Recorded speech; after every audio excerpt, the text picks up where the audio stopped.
হরে কৃষ্ণ, গুরু গৌরাঙ্গ জয়ত। আমরা এখন অবস্থান করছি উড়িষ্যাতে কিশোরা গোপীনাথ। জয় কিশোরা গোপীনাথ ভগবান কি জয়। তো এই সেই গোপীনাথ মন্দির, যে গোপীনাথ মাধবেন্দ্র পরিবারের জন্য ক্ষীর তৈরি করেছিলেন। তো এখানে একবার গোপাল মাধবেন্দ্র পরিবারকে স্বপ্নে দেখান, যে গোপাল স্বপ্নে দেখাচ্ছেন একদিন মাধবেন্দ্র পরিবারকে, যে আমি একটা জঙ্গলে অবস্থান করছি, মাটির নিচে অনেক কষ্ট হচ্ছে, আমার অনেক গরম লাগছে, কৃপা করে তুমি মাধবেন্দ্র পরিবার আমাকে এখান থেকে উদ্ধার করো। তোমার স্বপ্ন দেখলে আরেকদিন স্বপ্ন দেখাই মাধবেন্দ্র পরিবারকে, তুমি আমার জন্য সেই মলয় পর্বত থেকে চন্দন কাঠ নিয়ে আসবে, মলয় পর্বত থেকে চন্দন এনে আমার শরীরে লেপন করে দাও, তাহলে আমার শরীরটা শীতলিত হয়ে যাবে।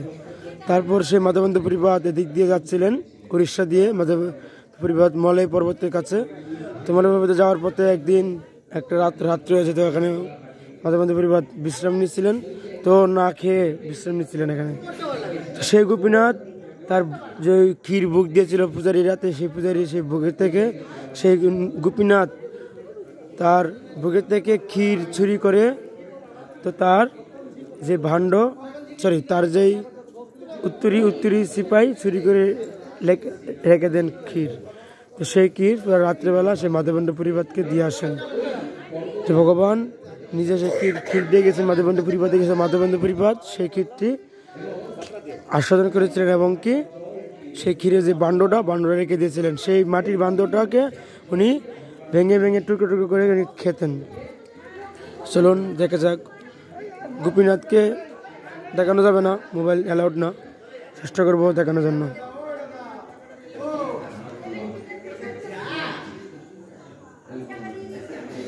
নিষেধ দিয়ে দিয়েছে।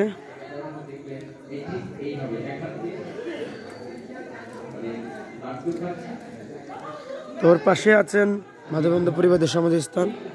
তো রাত্রে হয়ে গেছে, আমরা যেতে পারবো না, তাই আমরা যাবো না, একটু দূর আছে। যারা এখানে আসবেন, এই জায়গায় ক্ষীর কিনতে পাওয়া যায়, সকলে ক্ষীর খাবেন এসে, যখন গোপীনাথের ক্ষীর, প্রসাদী ক্ষীর। তখন আমাদের ভক্তরা ক্লাস দিচ্ছে।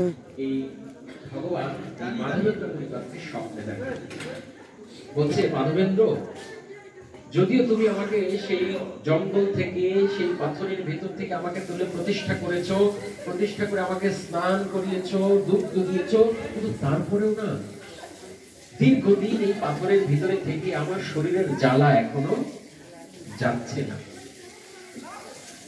আমার এই শরীরের জ্বালাটা নিবারণ করতে হবে। যে তুমি মলয় পর্বতে যাও। মলয় পর্বত কোথায়? এই উড়িষ্যায়, জগন্নাথপুরী। মলয় পর্বতে যাও, এবং এই মলয় পর্বত থেকে তুমি চন্দন কাঠ কিন্তু এই মলয় পর্বত থেকে আসে, তুমি নিয়ে আসো, এসে এবং করে আমার শরীরে লাগাও, তাহলে আমার শরীরের জ্বালাটা করবে। এই আত্মাকে দুবার কিন্তু পেয়ে গেছে, সাক্ষাৎ ভগবানের নির্দেশ লাভ করে। কত বিশাল। তখন এই মাধবেন্দ্র পরিবার কি করলেন? তিনি এই বৃন্দাবন থেকে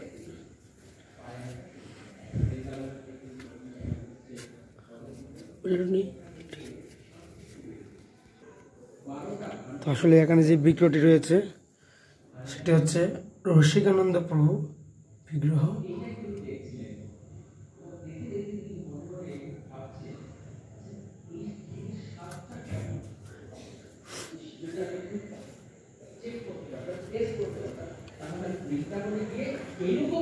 আমার গোপালকে আমি ভোগলাম,